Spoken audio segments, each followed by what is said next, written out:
आषाढ़ माह के शुक्ल पक्ष की एकादशी से चातुर्मास का प्रारंभ हो जाता है। आषाढ़ एकादशी के दिन से 4 माह के लिए देव सो जाते हैं। इस बार चातुर्मास का आरंभ 29 जून 2023 को होगा। आषाढ़ मास के शुक्ल पक्ष की एकादशी यानी देवशयनी एकादशी के दिन से भगवान विष्णु क्षीर सागर में 5 महीने की योग निद्रा में चले जाएंगे। उसके बाद कार्तिक मास के शुक्ल पक्ष की एकादशी यानी कि देवउठनी एकादशी के दिन योग निद्रा से जागेंगे। इस 5 महीने की अवधि में कोई भी शुभ मांगलिक कार्य जैसे विवाह, मुंडन आदि नहीं किए जाएंगे। 23 नवंबर को देवउठनी एकादशी पर चातुर्मास का समापन होगा। चातुर्मास इस बार 5 महीने का क्यों है, आइए जानते हैं। चातुर्मास सामान्य रूप से हर साल 4 महीने का होता है, लेकिन इस साल यह 5 महीने का होगा। पंचांग के अनुसार इस साल सावन के महीने में अधिक मास यानी पुरुषोत्तम मास लग रहा है, इसलिए सावन 3 महीने का हो जाएगा। इस प्रकार चातुर्मास का भी 1 महीना बढ़कर 5 महीने का हो जाएगा।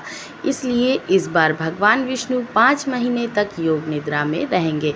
धार्मिक मान्यताओं के अनुसार जब भगवान विष्णु निद्रा में होते हैं तो सृष्टि का संचालन भगवान शिव के हाथ में आ जाता है। इसी कारण सावन में भगवान शिव की पूजा का बहुत अधिक महत्व है। चातुर्मास में क्या करें? चातुर्मास में भक्तों को भक्ति में मन लगाना चाहिए।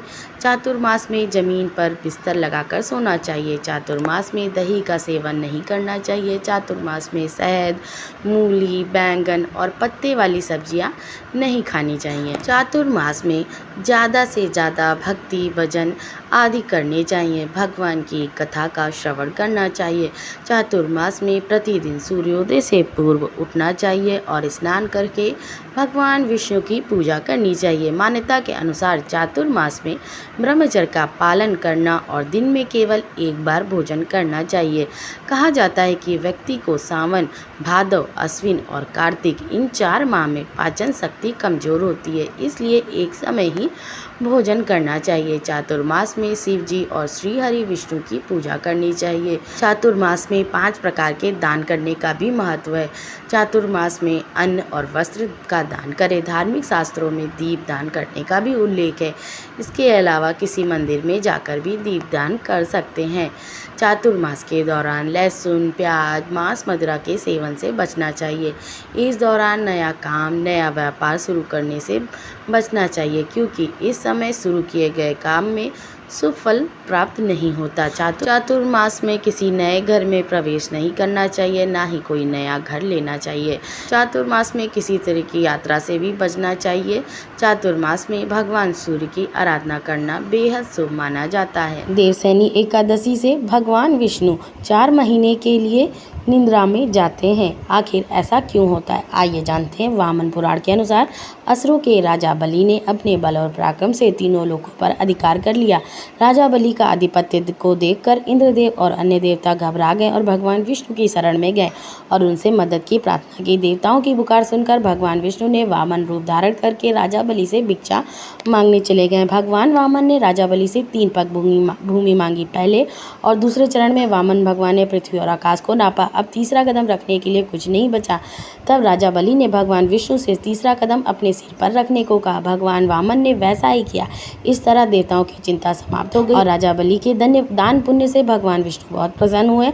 जब उन्होंने राजा बलि से वरदान मांगने को कहा तो बलि ने उनसे पाताल लोक में बसने का वरदान मांगा। यज्ञ की इच्छा पूरी करने के लिए भगवान को पाताल लोक जाना पड़ा। भगवान विष्णु के पाताल जाने के बाद सभी देवतागण और माता लक्ष्मी चिंतित हो गए। अपने पति भगवान विष्णु को वापस लाने के लिए माता लक्ष्मी एक गरीब महिला के रूप में राजा बलि के पास पहुंची और उन्हें अपने भाई के रूप में राखी बांधी। बदले में उन्होंने भगवान विष्णु को पाताल लोक से वापस लाने का वचन लिया। पाताल लोक से विदा लेते हुए भगवान विष्णु ने राजा बलि को वरदान दिया कि वह आषाढ़ शुक्ल पक्ष की एकादशी से कार्तिक शुक्ल पक्ष की एकादशी तक पाताल लोक में निवास करेंगे। पाताल लोक में उनके प्रवास की इस अवधि को योग निद्रा माना जाता है। पुराणों के अनुसार इस 4 माह के निवास को चातुर्मास के नाम से जानते हैं एवं 4 माह के अंतराल के बाद ही भगवान विष्णु का शयन समाप्त होता है। इन 4 माह तक भगवान विष्णु क्षीर सागर में शैया पर शयन करते हैं, जिस दौरान कोई भी धार्मिक कार्य जैसे विवाह या अन्य कार्य नहीं किए जाते। जिस दिन शयन समाप्त होता है उसे देवउठनी एकादशी के नाम से जाना जाता है। यह व्रत भगवान विष्णु को प्रसन्न करने के लिए किया जाता है।